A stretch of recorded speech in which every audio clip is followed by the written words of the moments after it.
Good morning, everyone. What I'm going to talk to you about this morning is really an approach to looking at decision-making around the management of longevity risk that we've found very useful in sort of advising clients in recent years to deal with this largely neglected risk that confronts all DB pension plans. Now, I'd like to start by just reminding you that for any DB pension plan, strategically, over the long run, there are only two alternatives. You can either transfer it or keep it. If you transfer it, you do a buyout, you do a termination, you pass it on to an insurer, and you sell the longevity risk along with everything else. If you keep it over the long term, that entails a long-term commitment to manage the plan. And that means managing longevity risk for the long term, along with all the other risks in the plan. Both of these alternatives require paying attention to longevity risk. If you're transferring it, it goes into the price, and you've got to take it into account over the period leading up to that transfer, which might be in many years' time, might be 10 or more years into the future. And if you keep it, you've got to manage it day to day. And if you're managing it day to day, it's important not to rely on mandated tables, but to look at what the actual longevity risk is for the plan that you own. That means looking at base mortality tables that are up to date, that reflect the particular population of members, as well as future mortality projections that are realistic and based on the latest models. Now, broadly speaking, there are four different types of longevity-related risk transfer instruments that have been used in the marketplace. A buyout or termination involves transferring the entire liability off the sponsor's balance sheet. It's an insurance-based annuity contract. A buy-in involves annuities, but keeping the pension plan on the sponsor's balance sheet. The annuities become assets of the plan. Longevity swap, a new instrument that really started taking off with the first transactions in derivative format or in capital markets format in 2008. And then finally, one that's often neglected in the context of talking around longevity solutions is the lump sum offer, whereby longevity risk is transferred from the plan directly to the beneficiaries themselves. Now, over the past year, we saw in the US 3 huge and very different longevity risk transfer transactions by Ford, GM, and Verizon. And these are very, very different in their objectives, very, very different in the nature of the solution that was implemented. Now, this diversity across these different solutions really reflects a unique situation of both the corporate sponsor and the pension plan itself. And what I argue is that this diversity really emphasizes the need, when you're looking at longevity risk, in particular, to focus on the perspective of the sponsor alongside the perspective of the plan or the beneficiaries, and in particular take account of the interdependencies between them both. And these interdependencies are obvious when you think about it. The pension plan impacts the sponsor in terms of potentially its ability to execute business plans. There may be contributions that are required into the plan precisely at the time when the sponsor is trying to develop a new investment strategy for its business. It impacts the risk profile of the sponsor. The sponsor owns the risk associated with the pension plan.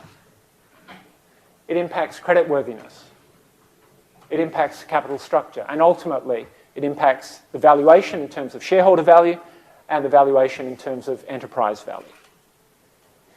Turning it round the other way, the sponsor impacts the pension plan by virtue of its operating risk profile, its cash flow needs, its capital structure, its credit rating, etc. All these play into something which is called the value of the sponsor's covenant. In other words, the value that you can realistically put in economic terms on the sponsor's promise to make up any underfunding and ensure that beneficiaries receive their full pension amount over the life of the plan. Now, longevity risk management needs to reflect both perspectives. Now, one of the tools that we find useful for looking at this is the concept of holistic balance sheets.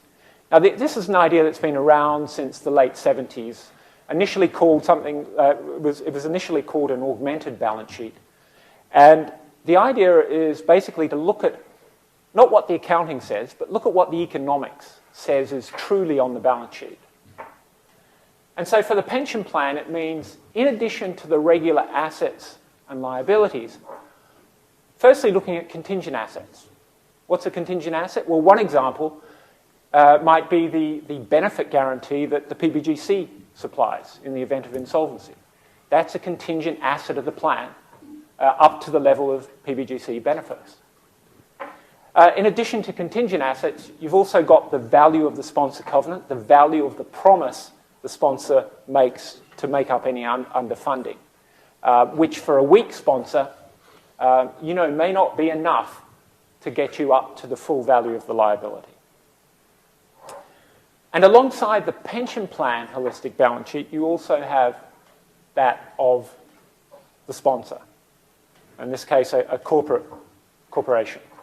And in addition to just adding on the pension assets and liabilities and their economic consequences, you also have other pension-related contingent claims which go on the liability side of the balance sheet by virtue of the risk the pension plan is taking.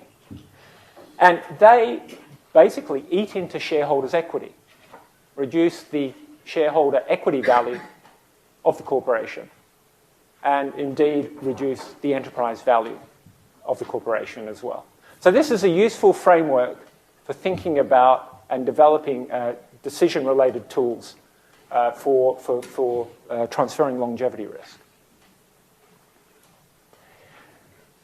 Now, the longevity risk of every pension plan is different. And it's different because of these two key determinants: demographics, the nature of the members, and secondly, benefit structure. Exactly what is the benefits that are being promised. And what this means is that you really have to look at the longevity risk of each pension plan specifically in order to get a sense of just how big it is in relation to other risks. Typically, for most pension plans, longevity risk will be smaller than investment risk and will be smaller than the interest rate risk associated with the liability. But if you are undergoing a de-risking program, if you are hedging the liability risk, if you're reducing your exposure to equities, it can become important. It can become one of the biggest risks. Now, in measuring the mortality risk associated with any pension plan, there are two steps. And the first step really involves developing scenarios for future mortality. And that itself involves a further two steps. The first is getting an accurate assessment of what the current mortality level is for the members of your pension plan. And if we take the green line on the left-hand chart, this is showing the current level of mortality, assuming we're sitting in 2008, for males in the US national population. And that line represents the mortality curve, or if you like, the base mortality table for those individuals. And then on top of that, we need to develop an assessment for how mortality will evolve in the future in terms of projections for future improvements. How will mortality improve, i.e. how will it fall through time? And the red bars on the right-hand side are showing you the annualized mortality improvements for US males over the last 40 years.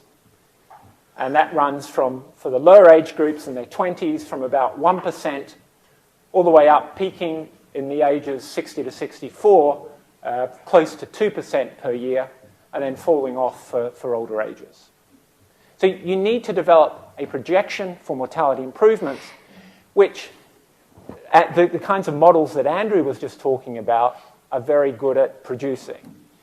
And these models typically have been based on extrapolating history, Although recently a new class of model is emerging that is based on medical input, taking into account things like the retardation of aging and regenerative medicine. And these are changing the way that we look at longevity forecasts into the future. Now, in association with any forecast, there are risks, and some of those risks you can get a sense of by looking at history. The chart on the left shows you the rolling 5-year mortality improvement on an annualized basis for 70 to 74-year-old males in the US national population. And you can see two things. Firstly, there's an upward trend, so mortality improvements have been accelerating on average. And secondly, there's quite a bit of volatility in those 5-year improvements. And that volatility is reinforced in the histogram on the right-hand side, which shows you the range of possible, the range of realized mortality improvements across all these individual age groups over each rolling 5-year period over the last 40 years. And you can see that varies from something like minus 4% on the left to, on the far right, almost 9% mortality improvement per year over a 5-year period, which is huge. So this is the kind of risk that needs to be captured in these models. The second thing you have to do is to evaluate the impact of that on the pension plan. And a useful way for evaluating the impact on the pension plan is via the concept of duration. We use duration in an interest rate context to evaluate the sensitivity of the liability to changes in interest rates. And in a similar way, we can do exactly the same with mortality rates. So if you look at the table on the right-hand side, the mortality duration, or the Q duration, represents the change in the value of the liability if mortality improvements are 1% per year higher than expected. And you can see that in this case, mortality improvements are 1%. If mortality improvements are 1% higher than expected, the mortality duration for a 45-year-old will be 16, i.e. the liability will increase by 16%, which is about a little less than half the interest rate duration. So the mortality sensitivity for a typical pension plan, ignoring lump sums, in this case, is around about half the interest rate sensitivity. So let me just wrap up briefly. Longevity risk management transactions are complex. They have a complex set of interplay between the plan and the corporate sponsor. And what we've tried to do in putting together this framework is look at the concept of a holistic balance sheet for both the plan and the sponsor, and in particular capturing the interdependencies between them in order that you can make a decision which, yes, is in the best interest of the beneficiaries, but also takes account of the other stakeholders involved. Okay, thank you very much. Thank you.